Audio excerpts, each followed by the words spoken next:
In a quiet valley where wind hummed lullabies and the earth smelled of rain and roots, lived a blind girl named Ella. Though her eyes had never seen the sun, her world was full of sound, touch, and fragrance.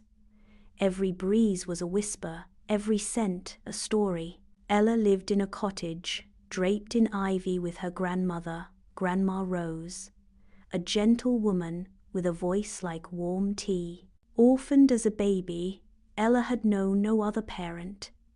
Her grandmother was her eyes and anchor, and together they had created a world stitched with love and wildflowers. Surrounding their home bloomed a garden, not just of plants, but of memories and quiet magic. Ella could name every flower by its feel and fragrance. Roses, soft and steady; jasmine, playful and sweet; marigold, bold and warm. Each flower, to her, held a presence, a personality. Every morning, Grandma Rose would say, "Ella, flowers speak not with words, but with the language of those who listen with the heart." One spring morning, Ella sat under the frangipani tree and asked, "What do flowers say when they bloom?" Grandma smiled. "A rose says, 'Trust again.' Jasmine whispers, 'Love remains.' And marigold hums, 'Stand strong.' If you listen, really listen, they'll tell you everything." From that day forward, Ella listened more deeply.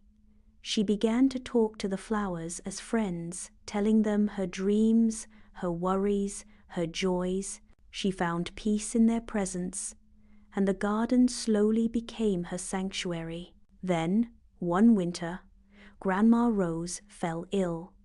Her hands trembled, her voice faded. The garden seemed to grieve with Ella. On her final night, Grandma held Ella's hand and whispered, "Promise me you'll keep listening. The flowers will speak for me when I cannot." And then she was gone. In the days that followed, the house felt colder. People came and went, offering kind words Ella couldn't quite hold on to. She found herself drawn more than ever to the garden. Her hands still knew every leaf, every bloom. She watered them, pruned them, talked to them in whispers, and slowly they began to answer. One morning, near the marigolds, she felt a subtle warmth at her fingertips, something more than sunlight. A word bloomed in her heart: courage. The next day, lavender whispered, "Patience." Jasmine sighed, "She is still with you." Ella wept not from sorrow, but from recognition. Grandma had been right. The garden spoke, not in sound, but in the unspoken language of love, memory, and blooming. Word spread through the village of the girl who could understand flowers. People began to visit the garden, those grieving, those lost, and even children who didn't speak. Ella never tried to explain. Instead, she would place their hands on petals and let the flowers do the talking. From then on, the garden became more than a space of beauty. It became a place of healing. A living storybook with Ella as its keeper. She began writing everything down in Grandma's old journal. She titled it, "The Hidden Language of Blooming Flowers." Years passed. Ella grew older, her hair now as silver as the moonlight that kissed her garden. She still couldn't see, but she still knew every flower's song.